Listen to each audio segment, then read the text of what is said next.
આજ તો વરસાદે એમ કીધું કે આખું ગામ પાણી પાણી ન કરું તો હું મેઘરાજા નહીં. ભાઈ ભાઈ મહાદેવ મહાદેવ, સ્વાગત છે આપણા નવા મિની વ્લોગમાં. આજે તો મેઘરાજા અમારા ગામમાં એવો ગાંડો થઈને વરસતો તો આજુબાજુ ક્યાંય નહીં, અમારા ગામમાં જ કેમ કે ગામના પુણ્ય જેવા બોલતા હતા. હજી હવાનું શિરામણ કરીને બારો નીકળ્યો ને તો જે જરીક વરસતો તો એને આખા ગામમાંથી પાણી કાઢી નાખ્યા. ભાઈ ભાઈ એટલું પાણી કાઢી નાખ્યું કે મારે બહાર જવું મુશ્કેલ પડી ગયું આજ તો.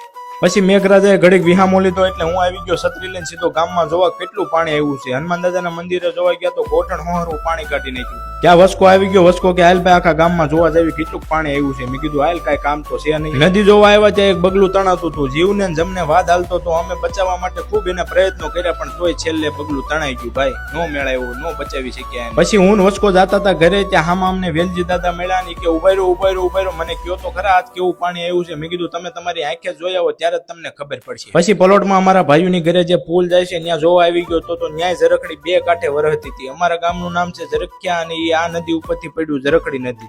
કોમેન્ટ કરો તમારું ગામ કયું છે ને તમે ક્યાંથી જોવો છો.